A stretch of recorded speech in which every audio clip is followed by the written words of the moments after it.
Assalamualaikum warahmatullahi wabarakatuh. Nama saya Zaidan Ilinas Caya Nasir dengan NRP 2040231013 dari Lab Maestro. Di sini saya akan menemani teman-teman untuk belajar mengenai lebih lanjut tentang apa sih yang dinamakan dengan semikonduktor. Oke, sebelum itu eh, kita ulas sebentar ya. Dari yang teman-teman tahu, semikonduktor itu apa sih? Dan kalau saya boleh nanya, apa sih manfaat semikonduktor buat alat-alat modern seperti saat ini? Oke, kita akan bahas lebih lanjut ya teman-teman. Pertama-tama saya akan menjelaskan tentang definisinya. Semikonduktor.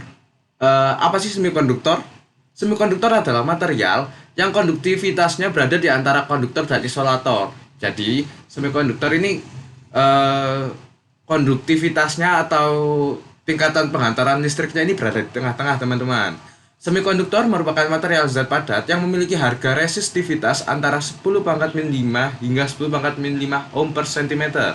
Materi semikonduktor memiliki banyak aplikasi dalam elektronika dan teknologi modern. Nah, dari definisi tersebut, kira-kira teman-teman bisa nggak ya menjelaskan contoh dari elektronika dan teknologi modern yang banyak memanfaatkan semikonduktor? Oke, kalau teman-teman tahu boleh diisi di komen di bawah ya. Oke, selanjutnya berdasarkan jenis muatan, semikonduktor itu terbagi menjadi dua, yaitu semikonduktor murni dan semikonduktor doping. Oke, saya bahas satu-satu teman-teman. Yang pertama, semikonduktor murni.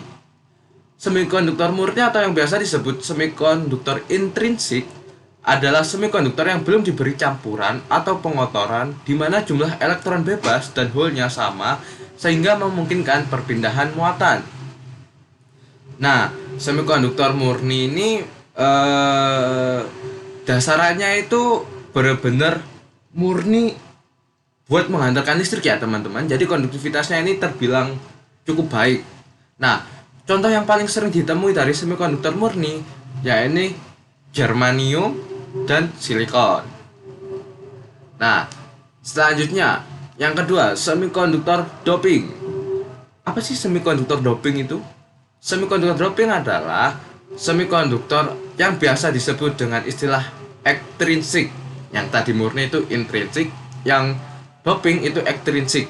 Nah, semikonduktor doping adalah semikonduktor yang sudah dimasukkan sedikit ketidakmurnian atau yang biasa disebut doping. Jadi, semikonduktor ini sudah dikasih pengotor ya, teman-teman.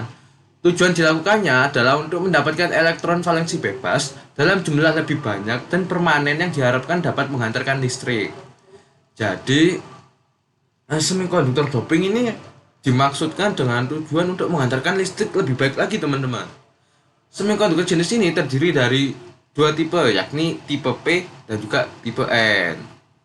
Nah, itu tadi saya menjelaskan tentang eh, apa namanya, tentang semikonduktor yang terbagi menjadi jenis muatan. Selanjutnya saya akan menjelaskan tentang tipe arus dalam semikonduktor. Tipe arus listrik pada semikonduktor umumnya dibedakan menjadi dua, yakni arus drift dan juga arus difusi. Apa sih arus drift itu? Nah, jadi gini teman-teman, arus drift adalah keadaan ketika semikonduktor diberi medan listrik, maka partikel bermuatan dalam semikonduktor bergerak dengan laju yang berbanding lurus dengan medan listriknya. Jadi, semakin apa namanya teman-teman? Semakin banyak muatan yang diberi dalam medan listrik tersebut, maka lajunya juga semakin cepat, teman-teman. Nah, selanjutnya ada arus difusi. Teman-teman ada nggak yang tahu arus difusi? Kalau tahu komen di bawah ya. Jadi arus difusi adalah keadaan yang terjadi akibat adanya perbedaan konsentrasi muatan. Umumnya, arus difusi akan bergerak dari daerah yang berkonsentrasi tinggi ke arah yang memiliki konsentrasi rendah. Nah, hal ini sering dijumpai pada bahan-bahan semikonduktor yang ada di sekeliling kita ya teman-teman. Nah, tadi saya udah menjelaskan tentang apa aja jenis semikonduktor, Terus yang kedua, apa aja arus semikonduktor. Nah, yang terakhir, saya akan menjelaskan tentang manfaat semikonduktor. Di era modern seperti saat ini, barang-barang elektronik modern itu banyak menggunakan semikonduktor, teman-teman, untuk mengaliri arus listriknya sebagai bahannya. Nah, alat semikonduktor sangat bermanfaat pada bahan pembuatan alat elektronik modern seperti saat ini. Contohnya bisa teman-teman lihat di tabel ini ya, atau di tabel ini. Nah, setelah teman-teman tahu itu semua, cukup sekian materi yang bisa saya sampaikan. Apabila saya ada salah kata dalam ucapkan, saya mohon maaf. Dan apabila teman-teman suka dengan materi yang saya sampaikan, bisa komen di bawah ya.